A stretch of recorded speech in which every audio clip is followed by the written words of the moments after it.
Yeah, so I think it starts with taxes, because whether you know it or not, taxes is your number one expense, right? It's more expensive than you paying for rent. It's more expensive than you paying for mortgage, all that. Taxes is everybody's number one expense. So if we can eliminate that number one expense, then you actually have more money to invest, right? If I could put an extra $10,000, $20,000, $30,000 that you were given to the IRS and it said take that money and start to invest, now you have money to invest, or you have more money to invest. So I think it starts with understanding how to win the game of taxes. What's up, YouTube family? We're going to get back to that amazing episode, but we want to tell you about our Multiply Your Money Challenge. This is a 5-day live training with both me and George, where we're going to be giving you the exact strategies that we use to help our clients save on taxes and maximize their wealth.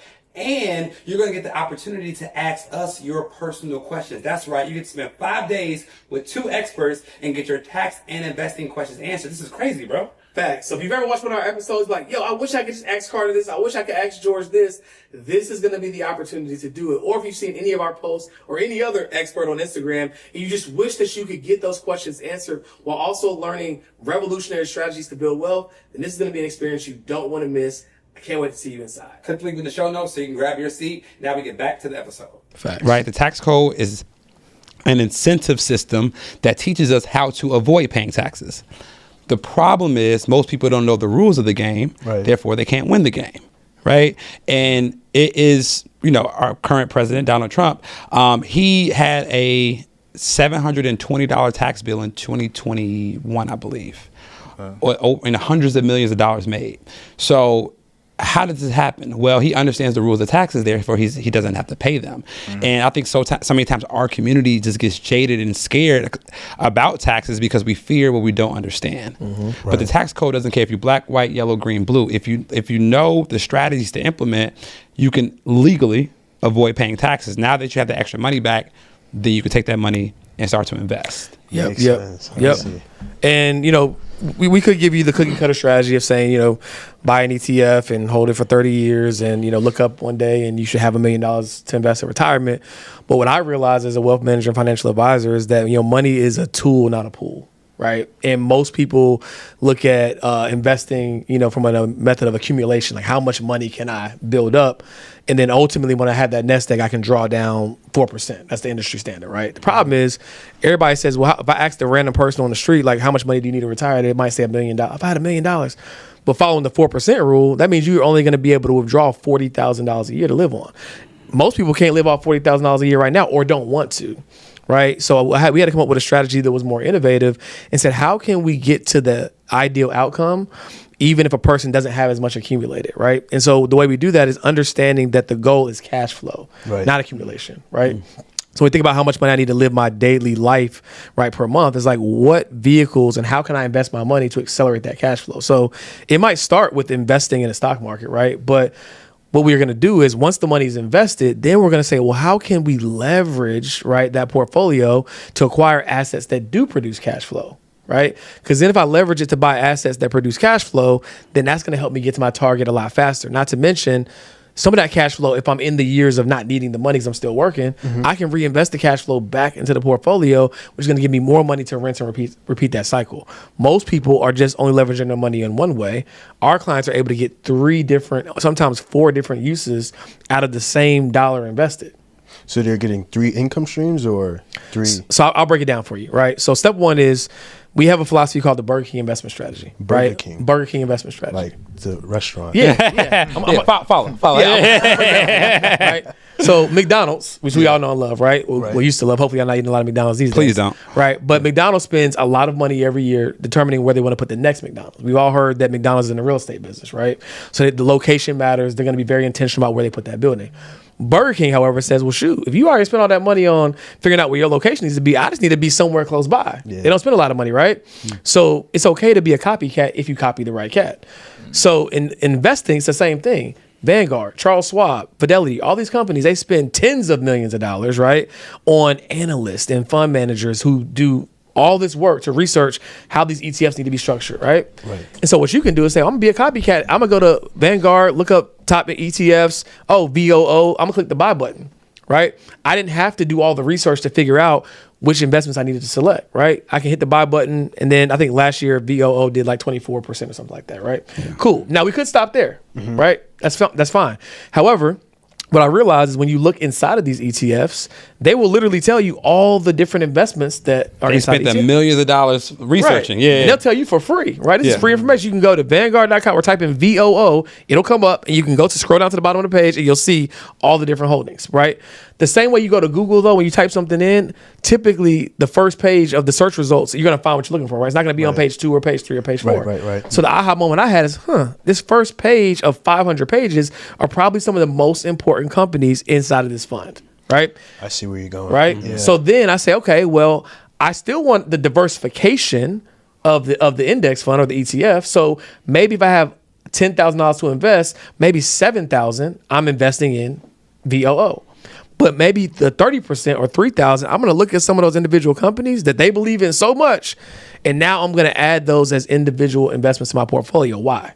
Because that means I'm going to have an outsized performance in my portfolio because the fund can only own so much because of how diversified it is, right? But if I can own a little bit more than they do while still having the diversification of the ETF, then I can win a lot bigger. And as a result, our portfolio and performance has pretty much doubled, right? What the average stock market returns are, well, a little bit more than that, for the past half decade or longer. So your main go-to strategy is stock market, ETF, indices, all of that? That's step one. Okay. Right? All right. So step one is let's just at minimum have a base, right? Because your investment account is going to now become your new bank account. And I'll explain why in a second, right? So now that I have that, okay, I have the diversification plus I have the individual stocks. Now, what can I do while that's growing to invest in other assets, right? You got two options. Maybe I have some money in the bank and I can take that money out the bank to go buy real estate, right? But then I take it out the bank, now my money's gone. Or I could use my portfolio as leverage and borrow against it. So most investment institutions, when you have money invested, right, they'll say, okay, well, I see you have $10,000 invested. I'll let you get a line of credit for up to 50% of your portfolio value. Why would they do that? The same reason why your home lender does it. It's called a home equity line of credit. When you have money invested in the stock market, you also hear referred to as equities, right? So your portfolio is just equity. Right. So they're willing to give you a 50% line of credit based upon the value of your portfolio. Then you can do what? You can then take that money and then go invest in real estate. Right? But what is that real estate going to do? It's going to produce cash flow, right? And it's going to appreciate. But we're trying to keep this cycle going. So we're going to take that cash flow and then we're going to do what? Buy another one. Invest it back into the property so that we can then have more money to leverage to keep the cycle going. Right? And what's so interesting about this strategy is I have a financial background, but I didn't really understand what was happening. But when you borrow, I didn't understand the difference between borrowing from your investments and borrowing from your investments. So I think it's good that borrowing from versus borrowing against. Yeah, borrowing from your investment versus borrowing against your investments. If you have $10,000 in your investment account and you borrow from your account, you borrow $5,000 from your account, you have $5,000 left because you had 10, you borrow 5, right? But when you borrow against your portfolio, you have $10,000 in an account, you borrow $5,000, you still have $10,000 in there. And if that money grows at 30%, your $10,000 is still going to make $3,000. But I just got $5,000 a loan against it, and I can use that loan to buy other assets. Right. So you essentially get to use the same money. You get to invest the same dollar twice because the money's still invested in your portfolio, but you take the money you borrow and you reinvest that money. Right. And then the cash flow, you reinvest that back into the portfolio that's also earning 30%. So then you're technically investing it 3 times. Now, let me ask you a question. Why not just go the credit route, where you go to a traditional bank, pull out a line of credit, and then buy a property? That's a great question. So let me ask you this. When you take a loan out from the bank, who are you paying interest to? The bank. When you take a loan out from your portfolio, who are you paying interest to?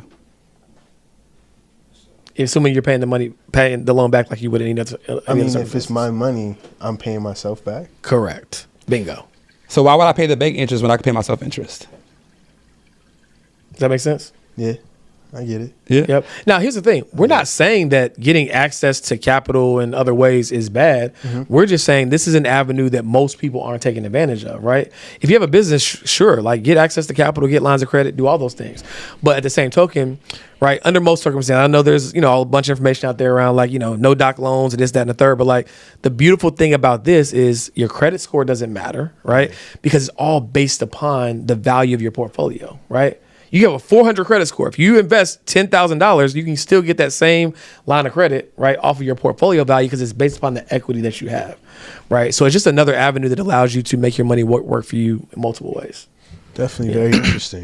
Wait, sure. so George, like, could you, like, because I've been investing in Vanguard for some time. Sure. So I wanted to know, like, how could you take that? Like, how could you borrow against it? Like, what steps would you take? Yeah. So the important thing to understand is also is the individual investments themselves, like Vanguard or VOO or whatever ETFs you're investing in. Those are investments, right? But there are brokerages. You can invest in VOO on any of them, right? So you'd want to choose a brokerage company that allows you to facilitate that. Most of them do, but if you're investing directly at Vanguard, you won't be able to, right? But M1 Finance, Fidelity, Charles Schwab, most of the big ones, they have different thresholds and different limits, but assuming you have that ETF that you have with Vanguard at one of those institutions, you would just want to ask them about their portfolio line of credit, and they'll tell you the terms, right? And then from there, you would be able to borrow against the value of the portfolio. Okay. Yeah. So Our preferred one that we recommend pretty often is M1 Finance. Yeah. Send us a check. Right. M1. Hey, look, sponsor the boys. You know what I'm saying? So, I mean, we're in 2025 now. A lot of things is going on. We got AI, Trump president. What is some financial advice you guys would give? Because, I mean, the thing is that anytime, like, let's say we even post anything, clips, YouTube, everybody's like, don't listen to this person, get your financial advisor, get a CPA. So now you guys are here right now.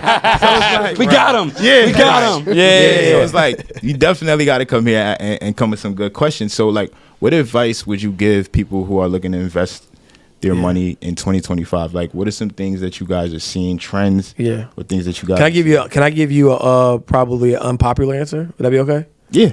And most of my advisor friends will probably think I'm crazy for saying this, but y'all have heard of the S&P 500, right? Yeah. Right. It's passive investment, or you can expect 10% a year, right? And most people, a question I get all the time: if I had $1,000 to invest or $10,000 to invest, how should I invest it? Well, I'll say, is that all you have to invest? I say, yeah. I say, well, you should invest in the S&P 500. And they want to start Googling, like, what do you mean? Like, no, invest in yourself, right? Skill set acquisition is one of the greatest levers that you have to building wealth, right? Because what do you think is more probable? That you're going to get 100% return on your investments, right? Or that you can make an extra $10,000, right? More than likely, you're going to be able to make an extra $10,000. So, and when people have limitations on how much money they can invest, I say the best thing you can invest in is yourself. Not to say that I won't give anything practical on like what trends are we seeing in the investing sector, but I think that has to be at the top of the list because most times people are trying to make money while they sleep because they haven't yet figured out how to make money while they're awake. Period. Right? Let's check that box first, right? If you haven't gotten to the multi-six-figure threshold in whatever it is that you do, whether you're a working professional or an entrepreneur, that means we need to solve the money-making problem first because it's misguided thinking, I need to save money here or I need my stock to go crazy. Like, no, you just need to make more money.